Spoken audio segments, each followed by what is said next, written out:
Hi, I'm Steven. I'm with Acoustic Fields. We're here with Robert. Robert's a friend of mine here in LA. He was one of the first people I met, and he helps us get a lot of our pro audio gear for Sacred Ground.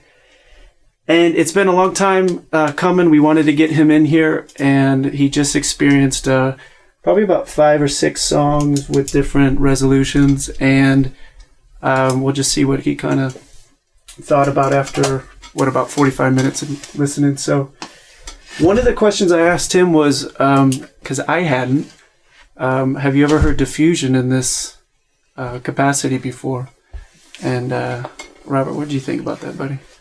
More often than not, I've heard a lot of rooms that just are tons of absorption, and it sort of shrinks the room, and you walk in and you feel like you've been sucked into a spaceship.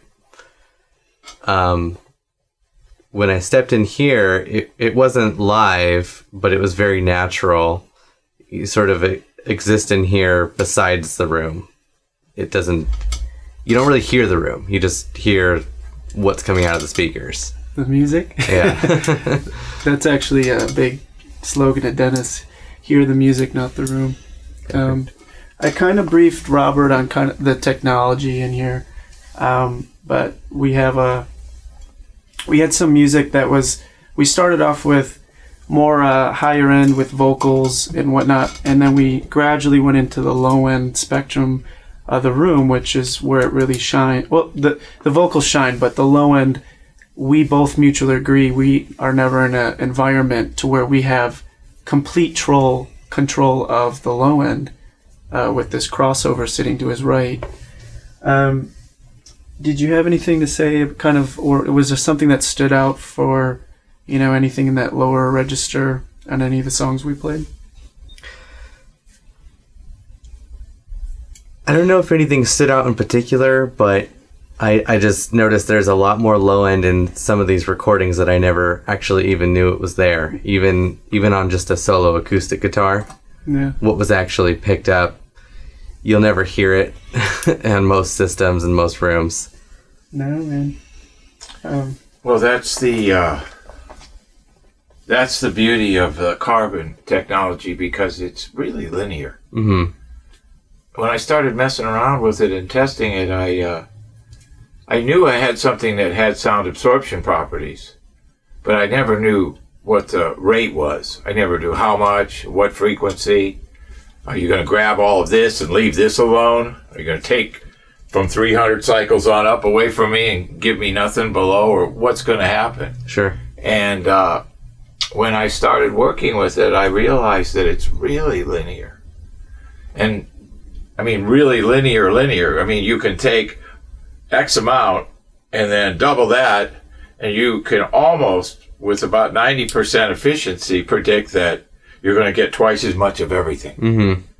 It's really that smooth, and that property holds through all the way through middle and all the way through about 3,500, and then after that you add a little diffusion, and then balance it off with some foam technology, which my foam has a really smooth curve. Also, it took me 8 years to figure out the curve on my foam. Wow. I mean, I just tried and tried and tried. I could never get something that was natural. Yeah. And then I started looking at the Fletcher-Munson curves that we use for human hearing. And I started to see a lot of patterns and similarities in the way we process absorbed energy. And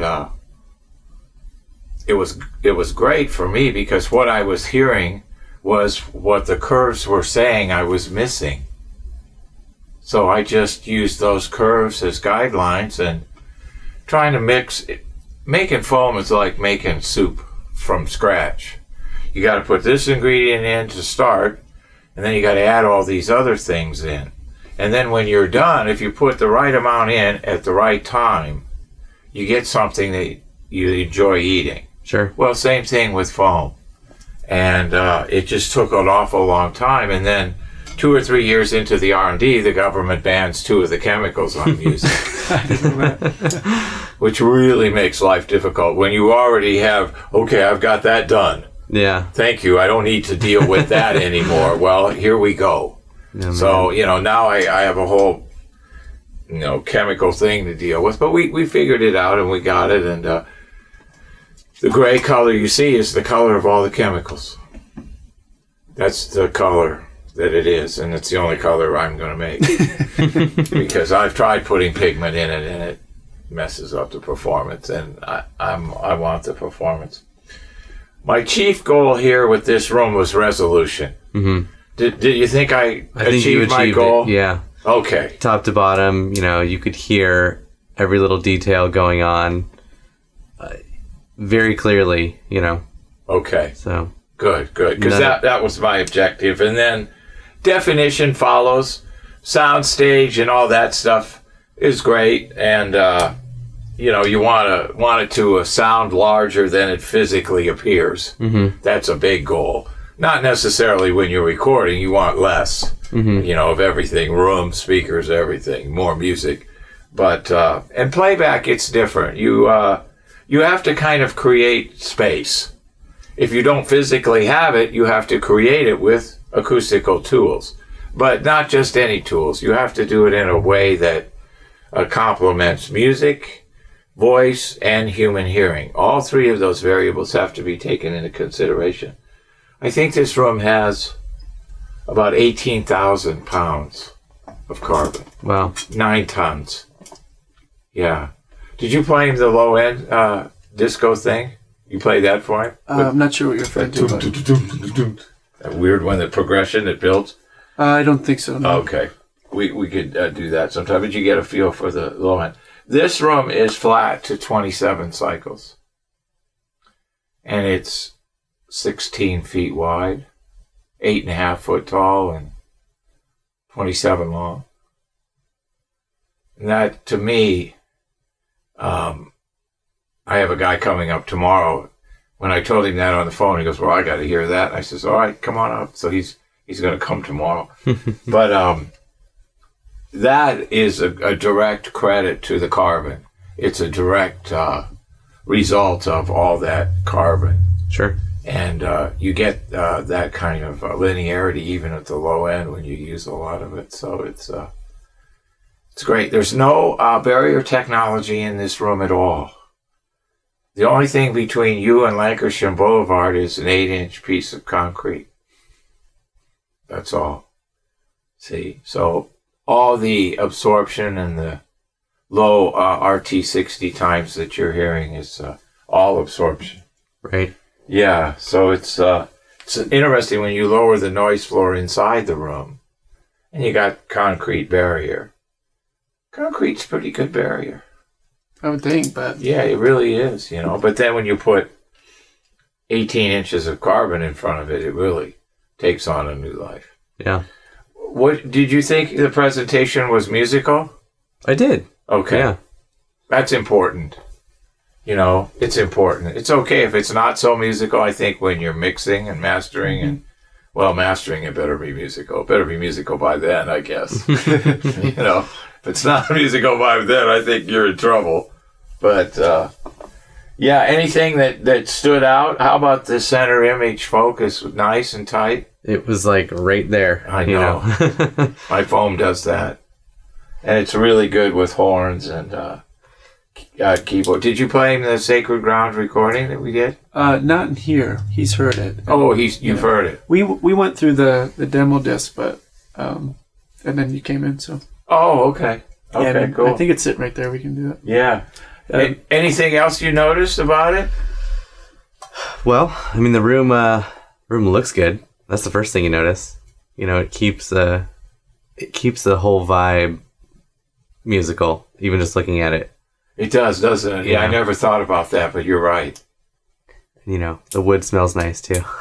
Yeah, well, that's the part I can't experience. But yeah, that's great. Yeah, it does look kind of cool. I work with it so much that I got so many projects going on all over the world that I just never really step back and take a deep breath and look at it. But it is kind of cool looking. Well, considering his demo room at Vintage King is it's like polar opposite of this, I would say. It's not on the warm, warm, natural feeling. You have very, like the diffusion blocks that are on the wall are like white porcelain kind of. They're very bright and shiny, and it looks very clean and almost new age, like futuristic, which is very cool. But it is the opposite of the woodwork in here and whatnot. So you have to be really careful with acoustical tools. A lot of people will err on the side of appearance, and I do call it erring, because you really have to be careful and pinpoint your objective when you're doing a room.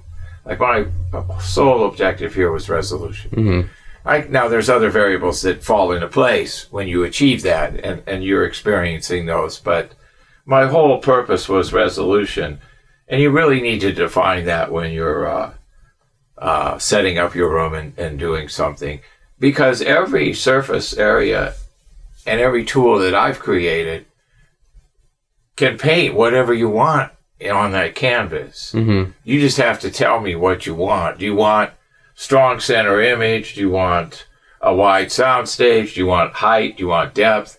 How much definition do you want? All that, attack and decay rates on the low end. Like when we were working at Capitol, Robert said to me, we both looked at each other, and I said, "Now this sounds like a rock and roll room." And he said the same thing to me. He goes, "Yeah, now this is really a rock and roll room." Yeah. So you can, there's characteristics of all the rooms that we like and the sounds that we like, and you can get them if you have the right tools and the right palette with all the colors on it to paint. But our carbon and our foam and my diffusion experience is a nice package, a nice bundle for people to use and benefit from. So we were in North Carolina yesterday with a customer, and his room is 23-33-13. It's beautiful. Oh, it's just incredible. And we're putting almost 10 tons of carbon in that room. Yeah, so it's fun stuff. It's fun stuff. I don't think I've ever been into your room. Maybe I have. I don't. The only time you went, was with me. We didn't even go in the back. Yeah, I didn't go. I'll be happy to take a peek at it for you and see if there's anything we could do to polish it up. Yes, I think you came in there, but it was before we redid it. Oh, was it? Yeah, I think I can't remember if it was before or after we redid it, but it's been recently redone a bit, but it is very different. Yeah. Well, that difference has many reasons, size, volume, and all kinds of other things. So, but yeah, it's good. Well, Robert, thank you for coming. We appreciate it. Thanks for having me. All right, bye-bye. I hope you enjoyed our videos today, and if you did, we really would appreciate a thumbs up from you. If you have any questions or comments, you can go to the comment section, or you can go to our website, acousticfields.com, and fill out the contact form. Subscribe to our channel, our YouTube channel. We're now doing 2 videos a week. If you have some ideas for topics, you can submit those to us also. If you're having room issues, we have that free room analysis. You can click on the button below, and we'll compare your room to our database of 120 built rooms that we built and actually measured, and I guarantee you your room is in that database. So just click on the button below for the free room analysis. Thank you.